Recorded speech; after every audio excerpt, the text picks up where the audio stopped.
welcome to today's audio activity. This week, it's our pleasure to invite my senior, Zhongyi, to give a talk on CTF training station on reverse binary engineering. And one more thing is that PwC will host a CTF competition in the middle of June.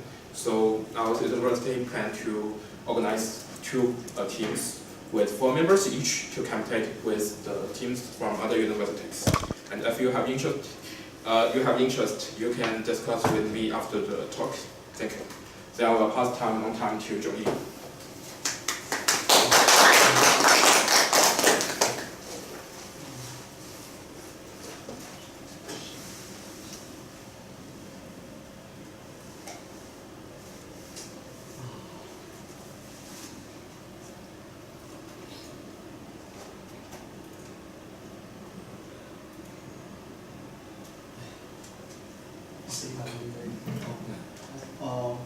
Hi, I'm a Year 2 PhD student in IE department, and today the topic is Introduction to Binary Reverse Engineering. So, how many of you are Year 2 or Year 3 students?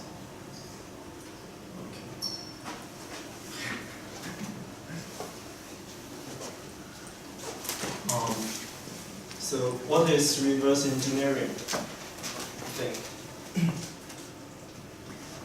This is from Wikipedia. It is the process of extracting knowledge or design information from anything man-made and reproducing it, or reproducing anything based on the extracted information. So the process often involves disassembling something and analyzing its components and working in details. So for computer programs, I think reverse engineering is to understand the algorithms or the program given only binary executables.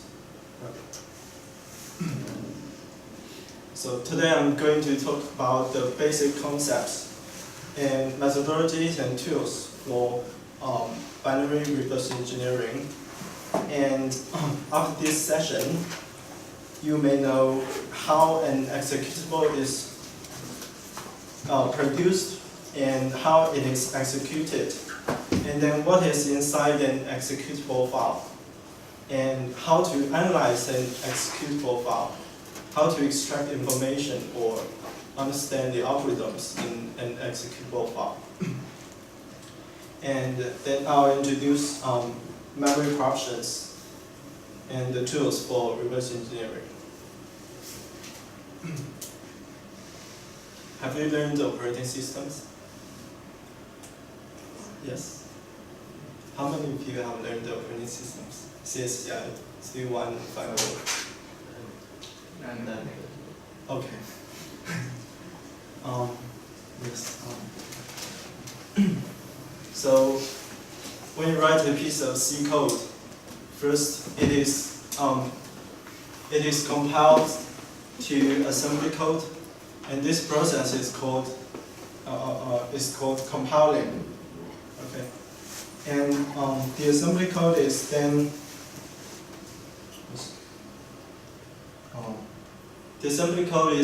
assembled to object file. And for these two are text actually, and the object file are we can execute the object file because it's already 10101. And the object file is linked to executable file. And this process is from assembly code to object file. The process is called assembly, and from object file to executable file, the process is called linking.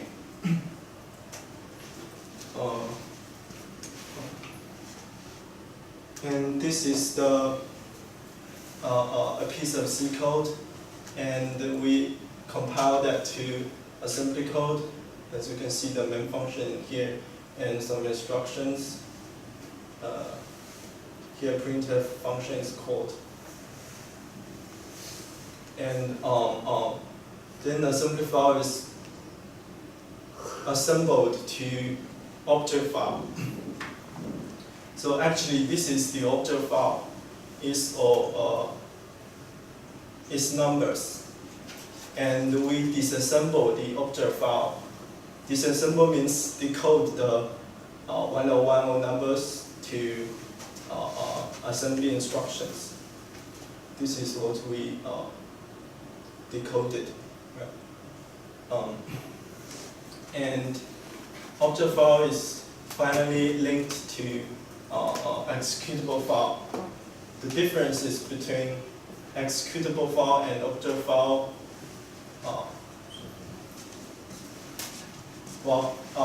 as you can see,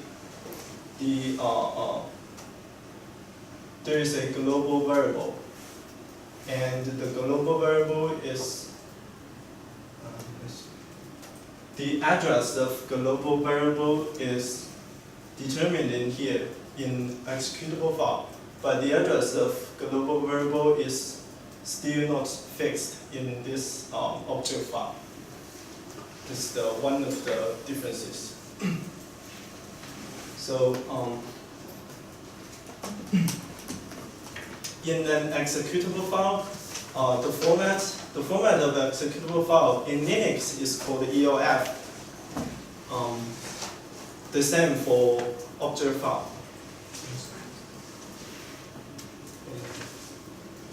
This is EOF and this is also EOF format. So in this EOF, there is a EOF header and there is a program header table which points to the segment of segments. Those are segments, and there is a section header table points to the sections.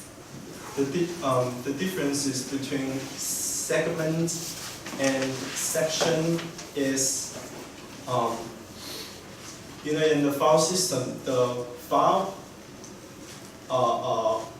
in each executable file there are sections, but when these sections are loaded into the memory, the sections with the same privilege are combined together as a section. For example, this is the text segment, and in this text segment there is a text section which stores the code.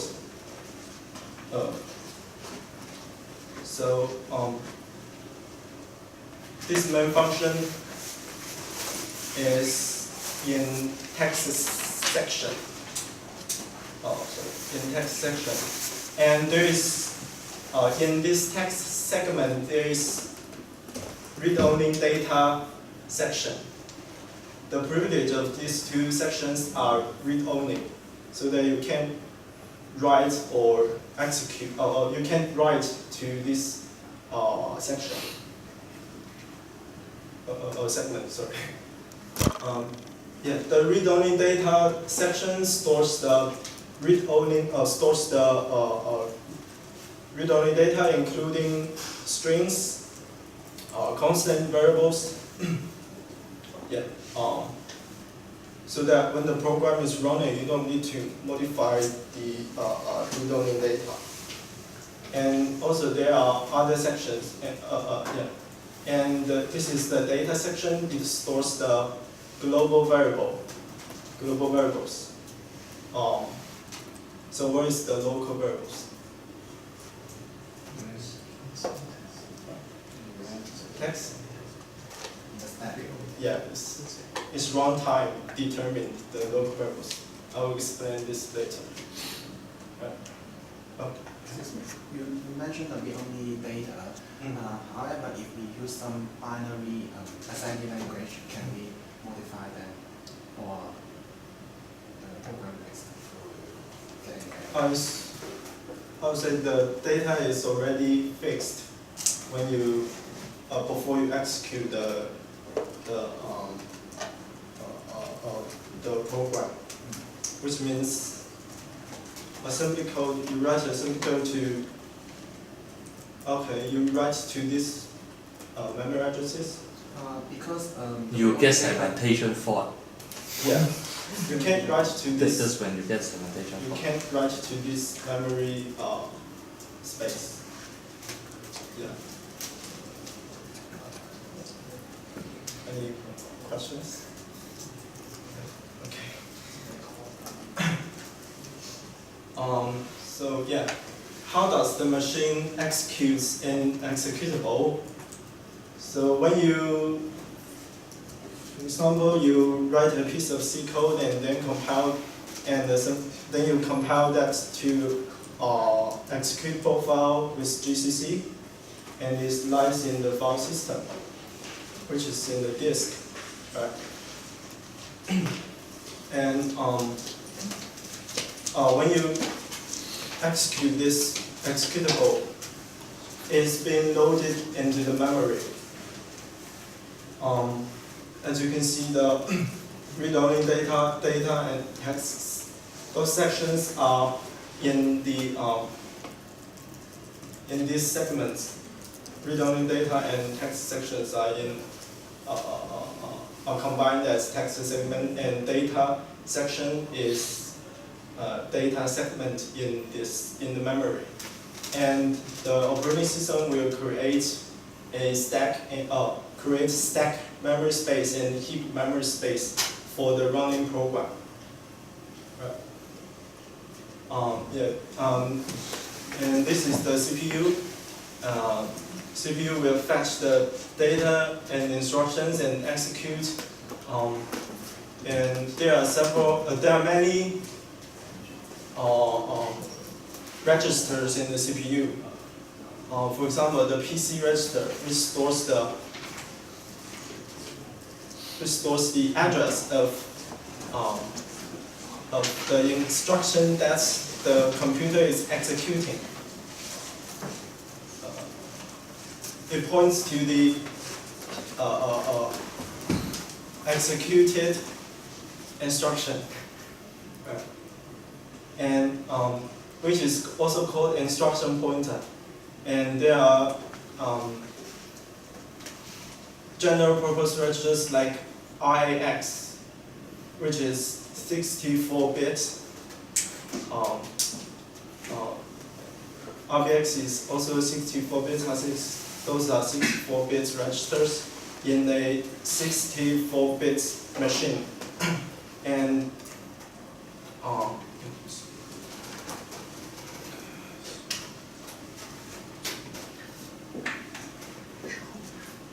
this is RAX, RBX, RCTX is 64 bits, and this is in RAX there is EAX. EAX is the first 32 bits of RAX. Right. And in EAX, there is the higher address is called AH, which is 16 bits, and the lower address is called AL, which is also 16 bits. Okay. And the same for RBX, RCS, RDX. And there are also other registers.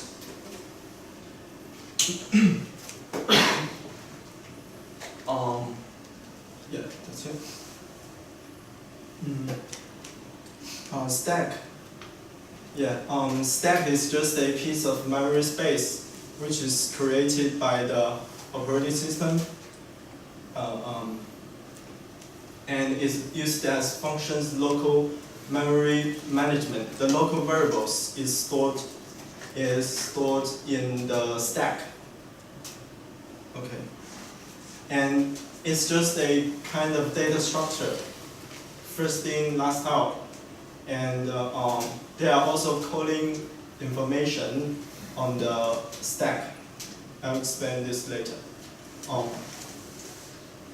And ESP register. ESP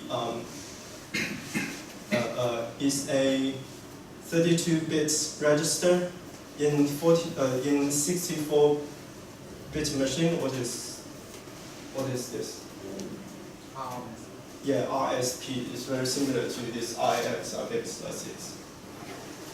and it always points to the top of the stack. As you can see, this is the bottom of the stack. The address is high, and this is the top of the stack. The address is low, and when there is a push operation, for example, we push the hex value onto the stack, the ESP. Okay, originally ESP points to here, and then when we push this hex value onto the stack, the ESP points to here, right? Why is -4? Why is 4? Why not 1 ESP? In a 32-bit machine, each address contains 4 bytes. Yeah, this. Actually, this is the stack is like for example, this is address 1, 2, 3, 4, 5, 6, 7, 8. Then this is the address. There are the length is 32 bits, and so there are 4 bytes at each address, right? Like